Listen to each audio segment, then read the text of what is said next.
Hello दोस्तों। तो एक बार फिर से हम आपके साथ लाए हैं आपके लिए एक और तोहफा। वो क्या है? आज से हम शुरू कर रहे हैं आईबीपीएस, पीओ क्लर्क, एसआईबी, जितने भी बैंकिंग से रिलेटेड एग्जाम होने वाले हैं आपके इन फ्यूचर, जितने भी बैंकिंग सेक्टर से रिलेटेड है, चाहे वो आईबीपीएस का है, आईबीपीएस का एग्जाम है, चाहे वो एसबीआई एसबीआई पीओ का है या क्लर्क, है ना। जितने भी एलआईसी में भी एग्जाम होते हैं, एलआईसी भी एग्जाम लेता है बैंकिंग से रिलेटेड, उसमें क्वेश्चन आते हैं। जितने भी आपके बैंकिंग से रिलेटेड क्वेश्चन आने वाले हैं अपकमिंग एग्जाम में, है ना, एक अलग ही बैच लाए हैं हम आपके लिए, जिसमें आपको डेली क्लासेस मिलेंगी बैंकिंग रिलेटेड, राइट। चाहे वो आपका जीके है, चाहे रीजनिंग है ना, चाहे वो मैथ की क्लास है, चाहे वो जीके की क्लास है, आपको सभी क्लासेस अवेलेबल होंगी हमारे शिक्षा अनलिमिटेड चैनल पे। तो बैंकिंग सेक्टर को भी अब हम फोकस कर रहे हैं, और बैंकिंग सेक्टर की जो जितने भी लोग तैयारी कर रहे हैं, जितने भी लोग बैंकिंग के फॉर्म भरना चाहते हैं, वो सब हमारे साथ जुड़ सकते हैं। वो सब हमारे चैनल के थ्रू तैयारी कर सकते हैं बिंदास होकर के, है ना। तो आज से क्लास की शुरुआत करते हैं। आज से देखते हैं क्या क्या बैंकिंग सेक्टर में क्वेश्चन आते हैं, थोड़े अच्छे क्वेश्चन आते हैं, उनको किस तरह से अटेम्प्ट करना है हमें, किस तरह से वहां पे हमें अप्रोक्सीमेशन भी करना होता है, हमें यूनिट डिजिट का भी यूज करना होता है। तो इन्हीं चीजों को हम आपके साथ शेयर करेंगे, ताकि आपकी जो बैंकिंग की तैयारी है वो एक अगले लेवल पे जा सके, राइट। तो आज से देखते हैं क्या आपके बैंकिंग सेक्टर में क्वेश्चन आ सकते हैं, और किस तरह से उन्हें हमें अटेम्प्ट करना है, किस तरह से हमें उन्हें सोल्व करना है। तो पहला क्वेश्चन देखते हैं। पहला क्वेश्चन जो आज हमने टॉपिक उठाया, सीआई से शुरुआत करते हैं। सीआई काफी लोगों का वीक रहता है, सीआई में प्रॉब्लम रहती है कि कैलकुलेशन कैसे करें, क्वेश्चन कैसे अटेम्प्ट करें। तो सीआई से शुरुआत कर रहे हैं, कंपाउंड इंटरेस्ट से, और देखते हैं क्वेश्चन किस तरह से सोल्व होंगे। प्रैक्टिस सेशन रहेगा आपका, और इस तरह की प्रैक्टिस कराई जाएगी ताकि आपका एग्जाम जब भी हो आप उसके लिए फुल्ली प्रिपेयर रहें, राइट। तो देखते हैं आज का क्वेश्चन। आज का क्वेश्चन क्या है, और इस तरह के क्वेश्चंस को कैसे हमें सोल्व करना है। क्वेश्चन है हमारा, find the compound interest on ₹48,000 for 1 year at 8% per annum when compounded half yearly, right. अर्धवार्षिक रूप से संयोजित होने पर 48,000 रुपए पर एक वर्ष के लिए 8% 8% प्रति वर्ष चक्रवृद्धि ब्याज हमें ज्ञात करना है। किस तरह से करते हैं इस तरह के क्वेश्चन? इस तरह के क्वेश्चन को अटेम्प्ट करने का क्या तरीका होता है?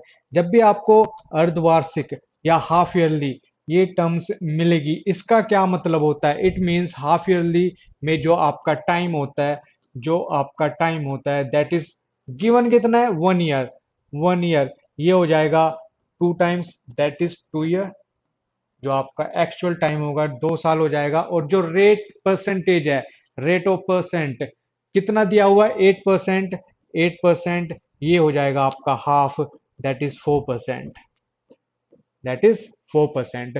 तो अब आपको क्या फाइंड आउट करना है? अब आपके नए रेट और नया टाइम क्या है, आपको पता करना है कि आपका जो अमाउंट दिया हुआ है, जो प्रिंसिपल दिया हुआ है, वो 2 साल बाद at the rate 4% per annum, 4% compounded half yearly, compounded half yearly हमें कितना इंटरेस्ट देगा, हमें कितना ब्याज देगा, राइट। तो 4% की equivalent value after 2 years, after 2 years क्या होगी? ये होगी हमारी 8.16%। इसका क्या मतलब है 8.16%? इट मीन्स आपको 100 यूनिट पे, आपको 100 यूनिट पे 8.16 ब्याज मिलने वाला है। ये आपका इंटरेस्ट है, और ये आपका प्रिंसिपल है, ये आपका मूलधन है, और ये आपका ब्याज है। ये अगर आपका मूलधन 100 यूनिट है, उस पे आपको 8.16 यूनिट ब्याज मिलने वाला है, compound half yearly, compounded half yearly, यदि वो अर्धवार्षिक संयोजित है, राइट। तो इसको भी देख लीजिए, 4 साल की दो 4% की 2 साल बाद वैल्यू हो जाती है 8.16%। इसका भी फॉर्मूला है, फॉर्मूला लिख लीजिएगा आप, A+B+AB/100। अगर आपको किसी भी परसेंटेज की, किसी भी परसेंटेज की 2 साल के बाद इक्विवेलेंट वैल्यू की, 2 साल के बाद अगर वो कंपाउंडेड एनुअली है, कंपाउंडेड चक्रवृद्धि ब्याज पूछा गया है, तो 2 साल के बाद आपको 100 रुपए पे कितना ब्याज मिलेगा, तो उसका फॉर्मूला A+B+AB/100। अगर 4 साल की बात कही है तो यहाँ पे ए भी 4 होगा और बी भी 4 ही होगा, तो यहाँ से मैं कह सकता हूँ 4+4+4 × 4/100, दैट इज 4 और 4 8, और ये आ जाएगा मेरा 4 चौक 16, और 16 को 100 से भाग करूंगा तो 0.16, तो ये आ गया मेरे पास 8.16। तो ये पहला क्वेश्चन है, इसलिए इतना थोड़ा सा बेसिक आपको बता रहा हूं ताकि आप कंफ्यूज ना हो कि ये चीजें कहां से आई हैं। आगे से आपको ध्यान रखना है। इसी तरह से ये 2 साल तक की वैल्यू याद रखनी है आपको, है ना। 2 साल और 3 साल ये बहुत हेल्प करेंगी आपको। जैसे 4 साल की आपको डायरेक्ट याद रखनी है कि 8.16 100 पे आपको 8.16 ब्याज मिलने वाला है। फॉर्मूला मैंने बता दिया है, और उससे इस तरह से मैंने ये 8.16 निकाला है। ये पहला क्वेश्चन है, इस वजह से आपको थोड़ा सा बेसिक बता के चल रहा हूं। आगे से हम डायरेक्ट करेंगे, आप यहां से सीखिए, नोट डाउन कीजिए, और इन परसेंटेज वैल्यू को अब हम आगे डायरेक्ट यूज करेंगे। तो यहां से अब क्लियर है कि 100 पे मुझे 8.16 ब्याज मिलने वाला है, राइट। पूछा क्या है, पूछा है हमसे अगर 4800 है, तो आंसर क्या हो जाएगा मेरा, आंसर हो जाएगा मेरा, जो मेरा प्रिंसिपल है, 48,000 डिवाइडेड बाई 100 इंटू 8.16 ये मेरा आंसर होगा। इतना मुझे ब्याज मिलने वाला है 48,000 रुपए में। अब आप यहाँ पे एक चीज बताइए, क्या मैं ये कैलकुलेशन करने वाला हूँ, ये पूरी कैलकुलेशन करूंगा, नहीं करूंगा मैं ये पूरी कैलकुलेशन नहीं करूंगा। रीजन, क्योंकि ऑप्शन पे निगाह मारिए एक बार, ऑप्शन देखिए, ऑप्शन के यूनिट डिजिट अलग अलग है सभी के। ऑप्शन में यूनिट डिजिट इकाई अंक सभी का अलग अलग है, 8 4 2 1, सभी का इकाई अंक अलग है। तो यहां से इकाई अंक यूनिट डिजिट का कॉन्सेप्ट आपके काम आएगा, और इसी तरह के क्वेश्चन आते हैं, राइट। जिसने भी पहले एग्जाम दिया है या देने वाला होगा या मॉक लगाता होगा, जो पिछले क्वेश्चन से अपने आप को अवेयर कर रखा है जिसने, तो वो सभी को पता है कि इसी तरह से आपके पास क्वेश्चन आने हैं, और ऑप्शन इस तरह से डिजाइन किए जाते हैं ताकि आप वहां पे मैथमेटिकल नॉलेज नहीं, एप्टीट्यूड लगाए अपना, एप्टीट्यूड।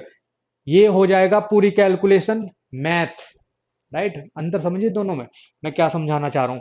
ये होगा मेरा मैथ, प्योर मैथ। अगर मैं 48 और 8.16 की गुना करके अपना एग्जैक्ट आंसर निकालूं, ये हो गई प्योर मैथ। लेकिन एप्टीट्यूड क्यों बोलते हैं इसे, क्या टेस्ट कर रहे हैं वो आपके एग्जाम में, आपका एप्टीट्यूड लेवल, है ना। अगर ऑप्शन आपको इस तरह से डिजाइन है कि उनका यूनिट डिजिट इकाई अंक सबका अलग अलग है, तो क्यों ना मैं यूनिट डिजिट का कॉन्सेप्ट लगाऊं, इकाई अंक का कॉन्सेप्ट लगाऊं। कॉन्सेप्ट लगाते हैं। इकाई अंक कितना आने वाला है, यहाँ पे 8 और यहाँ पे 6, 6 8 48 होगा। जो भी नंबर होगा मेरा, उसका इकाई अंक 8 होगा। उसके बाद मेरा नंबर बनने वाला है, यूनिट डिजिट मेरा 8 होगा, और यूनिट डिजिट केवल और केवल ऑप्शन नंबर ए में है, 3916.8। तो क्या यही मेरा आंसर होने वाला है, यही मेरा आंसर होगा, चाहे आप इसकी गुना करके देख लीजिएगा, राइट। तो ये होते हैं स्मार्ट अप्रोच, यही आपको एग्जाम में यूज करनी है। तो यहां से मेरा आंसर होगा option number A, that is 3916.1.8, right, 3916.8। ये इस क्वेश्चन का आंसर है। चलते नेक्स्ट क्वेश्चन पे, नेक्स्ट क्वेश्चन देखते हैं। नेक्स्ट क्वेश्चन क्या है आज का हमारा, नेक्स्ट क्वेश्चन है हमारा,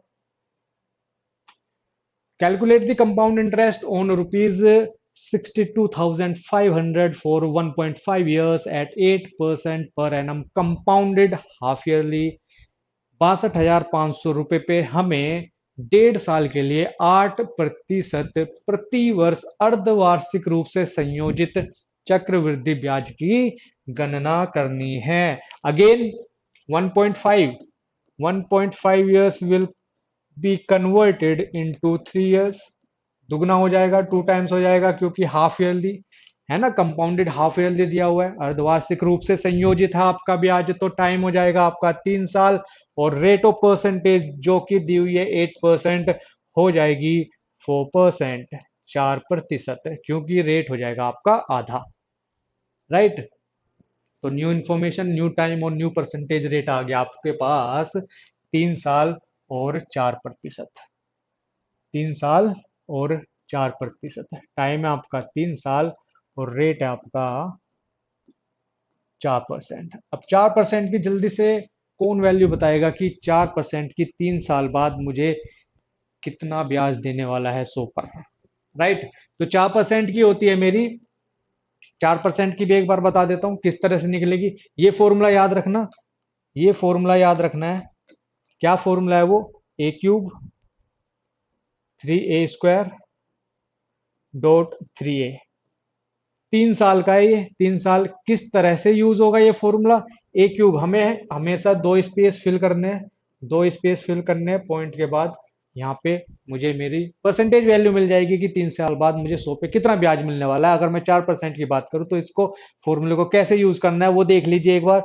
4%, अगर a³ a मेरा 4 है तो 4 का क्यूब क्या होता है? 64, 64 3a², 4 × 4 = 16, 48, यह आ गया 48। और यह मेरा क्योंकि 4 4 तिया 12। तो मुझे अगर मैं 4% की दर ले रहा हूं तो 3 साल बाद मुझे 100 पे इतना ब्याज मिलेगा, दैट इज 12.4864, 12.4864%, राइट। तो 3 साल बाद, आफ्टर 3 इयर्स रेट परसेंटेज कितना हो जाएगा? 12.4864%। और इसको ऐसे लिखा जाए, इट मीन्स 100 पे आपको 12.4864 ब्याज मिलने वाला है, राइट। 4% की इक्विवेलेंट वैल्यू है आपकी 12.4864। तो 100 यूनिट पे आपको 12.4864 यूनिट ब्याज मिलने वाला है। पूछा क्या है? एक्चुअल वैल्यू रुपीज में पूछा आपके, रुपीज में पूछा कि कितना ब्याज मिलेगा, तो निकाल देते हैं। कितना दिया हुआ है? प्रिंसिपल मूलधन दिया हुआ है 62,500, डिवाइडेड बाई 100 होगा, इंटू 12.4864। ये मेरा आंसर होने वाला है। अब क्या करेंगे? अब कैसे कैलकुलेट करेंगे इसको? क्या अब मैं इसकी पूरे की गुना करूंगा? नहीं करूंगा। क्या अब यूनिट डिजिट का यूज करूंगा? भाई यूनिट डिजिट का भी कैसे यूज करें? यहाँ पे तो यार 5 के बीच जीरो बन रहा है, 5 के बीच जीरो बन रहा है। तो इसको कैसे सोल्व करेंगे? इसको ऐसे सोल्व करेंगे, ध्यान से देखना, ध्यान से देखना। यूनिट डिजिट, क्योंकि जीरो बन रहा है, जीरो से अगला नंबर कैसे चेक करेंगे? दाएं तक जाएंगे, इसमें हम दाएं तक जाना होता है, राइट। मैक्सिमम क्वेश्चन हमारे यूनिट डिजिट से सोल्व होंगे, नो डाउट। कभी कभी इस तरह के क्वेश्चन भी आएंगे आपके पास, इस तरह के क्वेश्चन के लिए आपको दाएं तक जाना होगा।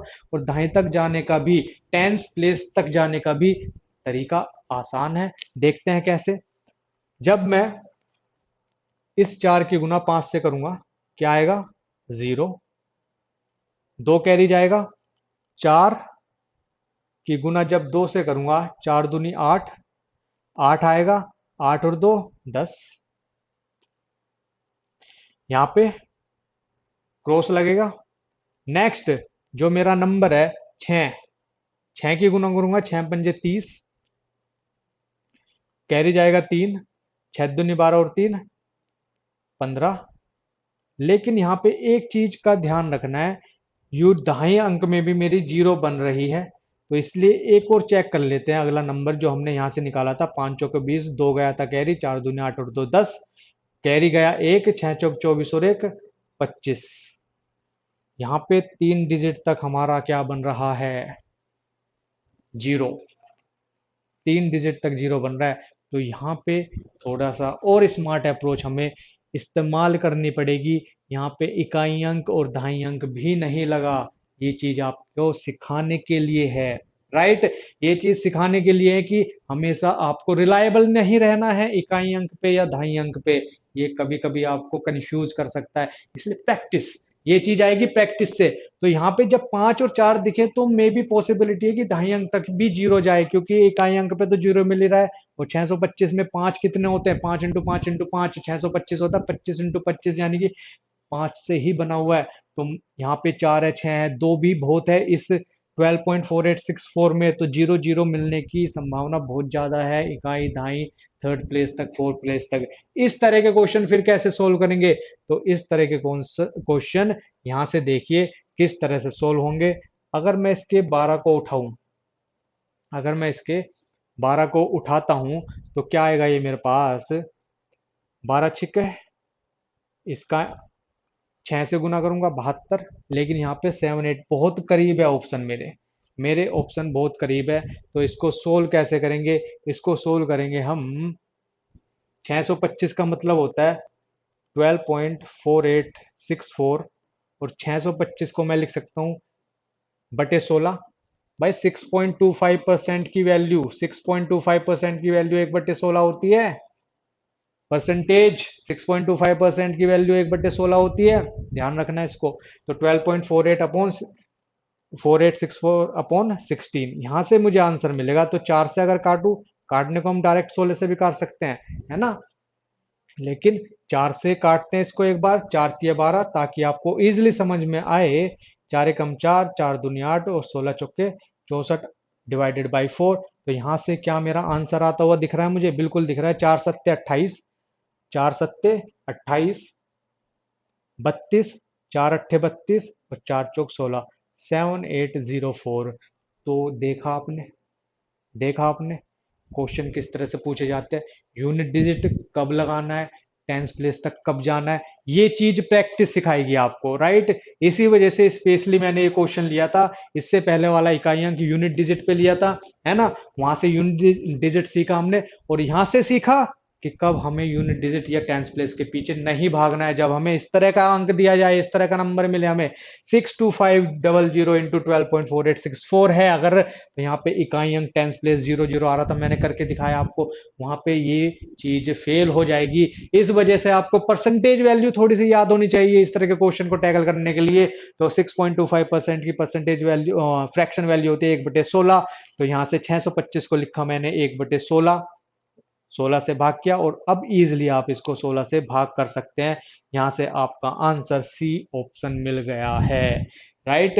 तो हर क्वेश्चन में ट्रिक नहीं लगेगी, हर क्वेश्चन ये नहीं कहेगा कि आओ और मुझे ट्रिक लगाओ और सोल्व कर जाओ, नहीं, हर क्वेश्चन इतना भी आसान नहीं होगा, इतना भी इजिली आपसे सोल्व नहीं होगा। उसके लिए आप प्रैक्टिस करनी पड़ेगी, बहुत से क्वेश्चन जिद्दी होंगे, तो आपको भी जिद्दी बनना पड़ेगा, किसमें, कैलकुलेशन में, अपनी प्रैक्टिस में, है ना। तो क्वेश्चन देखते ही पहचान जाए, ताकि आपकी क्वेश्चन आखिर कैसे सोल्व होगा, कहना क्या चाह रहा है क्वेश्चन, क्या लगना है उस क्वेश्चन में, है ना, कहाँ जाना है मुझे, यूनिट डिजिट पे जाना है, पूरी कैलकुलेशन करनी है, पूरी भी कैलकुलेशन करनी है, तो स्मार्टली जैसे अभी हमने की थी, राइट। क्वेश्चन नंबर 3 की तरफ चलते हैं। क्वेश्चन नंबर 3 क्या कह रहा है, क्वेश्चन नंबर 3 कह रहा है हमारा, find the compound interest, find the compound interest on rupees 35,000 for 1.5 years compounded semi-annually at the rate of 12%, right.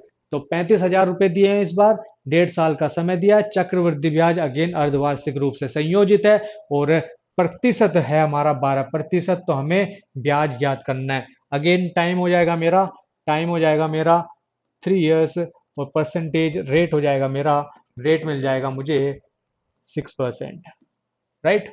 Rate मिल जाएगा मुझे 6%। अब जल्दी से 6% की इक्विवेलेंट वैल्यू बताइए। 6% की, 6% की 3 साल बाद, 3 साल बाद 100 पे मुझे कितना ब्याज मिलना है, 6% का मिलना है मुझे, 6% का मिलेगा मुझे इतना ब्याज, 19.1016, राइट, 19.1016 इतना मुझे ब्याज मिलना है। तो निकाल देते हैं। वैल्यू क्या दी है मुझे, प्रिंसिपल कितना है मेरा 35,000, तो 35,000 डिवाइडेड बाई 100, और ब्याज कितना है 100 पे, 19.1016, ये मेरा आंसर होने वाला है। अगेन, अगेन यहां पे क्या करेंगे, यहां पे 5 है और 7 है, 5 सत्ते 35, एक ही 5 है, 5 गुना 6, जीरो मिल रहा है इकाई अंक। यहां पे मैं जा सकता हूं दहाई अंक पे, यहाँ पे दहाई अंक पे जा सकते हैं हम। रीजन क्योंकि 2 5 नहीं है ना, एक 5 से तो जीरो मिल गया मुझे, दूसरा 5 है ही नहीं, जीरो कहां से मिलेगा, है ना। तो देखो यहाँ पे दहाई अंक पे किस तरह से जाएंगे, और आंसर आपके सामने होगा, राइट। तो 5 छंग 30, राइट। फिर क्या करना है, 6 से अगर 5 छंगे 30 किया, इसके बाद यहां से गए हम